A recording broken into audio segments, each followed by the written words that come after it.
outcome of the election. So, Congressman Riggleman, we've been talking this morning about your former colleagues, Speaker McCarthy, chief among them, being confronted with this extraordinary document and saying, yeah, but what about Hunter Biden? So how do you explain now the continued fear of Donald Trump's supporters, even in the face of this, even in the face of the thing they lived through, even in the face, in the case of Speaker McCarthy, a day when he called Donald Trump, found his courage for a moment and yelled at him to stop this because they're coming to kill some of us, it would appear, on January 6th. How do you explain, even after this indictment, your former colleagues, not all of them, some of your former colleagues, hanging in and at least publicly saying they're willing to look the other way? I tell you, boy, what a question. It's a lot to unpack, but I think I can do it. First of all, when you talk about Hunter Biden, the whataboutism defense is going to be huge. And by the way, as you guys know, I have the forensics on the Hunter Biden data, right? I've been doing that also, which I've seen that the same people behind J6 are behind the Hunter Biden laptop. It goes back to Bannon and Giuliani.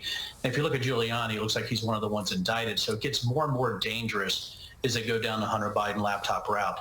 The second thing, when you're talking about congressional representatives, I think there's a huge pucker factor going on with some of the people in the Mark Meadows text, especially the people that were pushing Eastman and Clark. So if you look at Scott Perry, you look at Mike Lee, if you look at the congressional, or you look at the text and the congressmen and congresswomen in the text, you're talking about, what, around 3 dozen that we had found in the text messages. And really the Mark Meadows text messages was the roadmap. And the third thing is a radicalization pipeline. If you're looking at what the purple team did on the committee, I think that's why I was talking about Jack Smith, is that right now, we still haven't looked at the command and control, how they raised money on the lie, what the fundraising looked like, the hyperbole and outrage, how they targeted people for those type of monies, and the huge money-making operation between November and January, the 250 to 255 million that the Trump campaign raised during that time on the Stop the Steal messaging. So when you all are talking about all these things, right, all these rappers that are coming with Jack Smith and what the January 6th committee did, I do believe this is just the tip of the iceberg.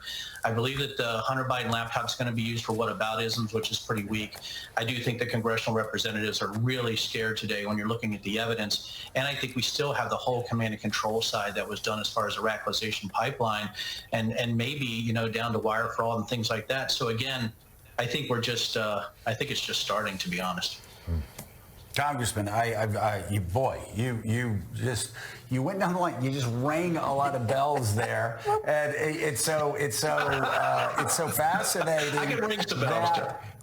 But I mean, you touched on things that I hope our friends that are watching right now heard, because there's so many things that have happened that we've all grown sort of numb to, going, well, of course he's doing this, but he's just going to get away with it. Of course he's doing that, but of course he's going to get away with that.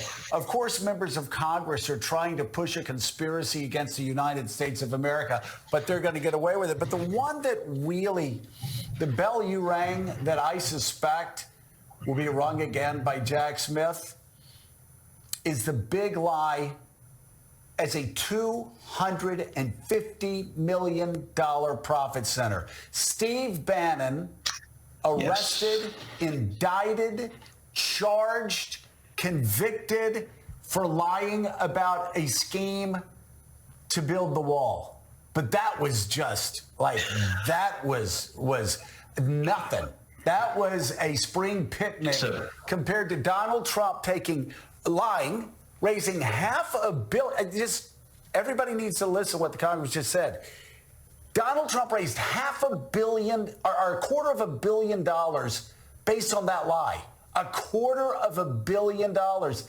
And I just find it hard to believe that the feds are going to be cool with that. I don't think they are. I think it's the biggest conspiratorial grift in the history of the United States. And you're also looking at the other members of Congress that also raised money on Stop the Steal and that lie.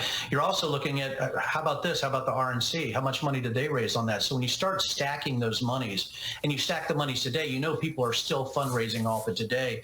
Joe, that's what just absolutely shocks me, is how many American citizens were grifted out of their money, still giving money for this. And it's absolutely ridiculous to believe that the election was stolen.